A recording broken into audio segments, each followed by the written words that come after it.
Un momento, por favor. That's Spanish. What's up guys, Odyssey Cubing here, and today I'm going to tell you how I became color neutral over quarantine.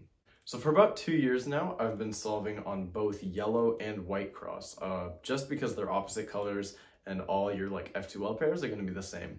So I started out on white cross. Now I was pretty hesitant at first to start the full journey to color neutrality, meaning all the colors, you can start on any side of the cube. But over quarantine, which was a long time ago, meaning this video is way overdue, I figured why not give it a go? You know, I was getting a little bit bored with cubing, and I figured maybe adding something new into the mix or changing up how I do my solves would be a great way to kind of spice it up again. So let's get right to it. I'm going to tell you guys the method I use to become color neutral. So I decided to start my color neutrality journey on April 19th of 2020. So from that day, I decided I wanted to kind of log or track my progress of color neutrality. So that's exactly what I did. Basically, I started a new session in CS Timer, and I would just do 3x3 solves. I would do them completely color neutral, except I would not do them on white or yellow cross, because that's what I'm used to doing. I wanted the data, the results, to be the most accurate that they could be. So that's why I eliminated the variables of white and yellow, because I knew those solves initially would be much faster than, say, if I did red cross. I also felt like solving on every color that I wasn't familiar with was the best way and the most efficient way to become comfortable doing that. I know some people like to do where for 3 days they'll do red cross, and then 3 days they'll do green, and then orange and blue, or something like that. I just wanted to kind of throw myself in the ring and just try and get as much done as I could. So I recorded all of my solves, my color neutral solves, from April 19th, 2020, all the way to August 30th, 2020. And in that span of time, I only timed solves that did not involve white and yellow, which is what I was used to.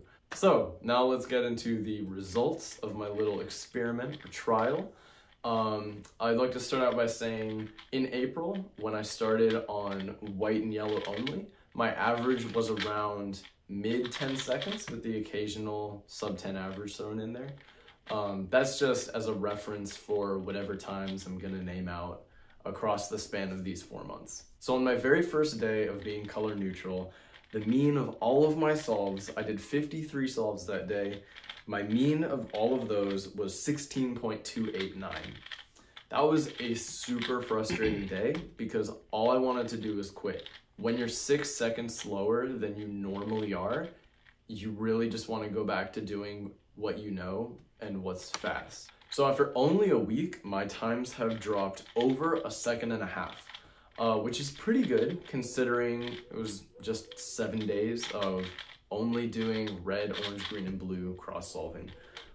In terms of the number of solves, I did 365 solves in that 1 week. So that comes out to about 52 solves per day. After a month, the mean of my solves for that day was 14.1. So that was a pretty good decrease, and I was really starting to feel more motivated because I could actively see the results and the graph like starting to go down, which was really nice. Another month after that, my times dropped by 0.9 seconds, so I was averaging around 13.2 now. So that's after 2 months. My time dropped by 3 seconds, which is pretty good. However, I'm still 3 seconds over what I normally average. So, you know, I'm kind of getting there, and I'm getting more used to it and everything, and it's definitely becoming more comfortable. And another month after that, my times only dropped by 0.4 or 0.5 or so. So the decrease was definitely a lot at first, and then it started to kind of slow down near the end of when I recorded my solves. So where I ended after those few months still wasn't exactly where I would like to average, because it wasn't what I averaged with white or yellow cross. So with all 4,596 solves that I recorded in that session, that was about 50 solves a day, 383 solves per week, and about 1,532 solves per month. However, I still don't consider myself fully color neutral. I think I'm in the position where if a starting cross on, say, red was so much easier than white or yellow or any other color, I would absolutely go for it, like in competition or something.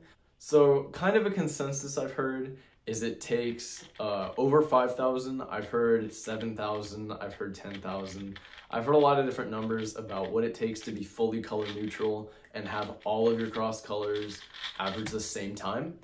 And to be quite honest, I don't really think I'm ever gonna get there, just because I don't really want to put in the effort of keeping track of all of those again and really like comparing it to my other times. I just kind of like to think of my times as one big global average, as it's called.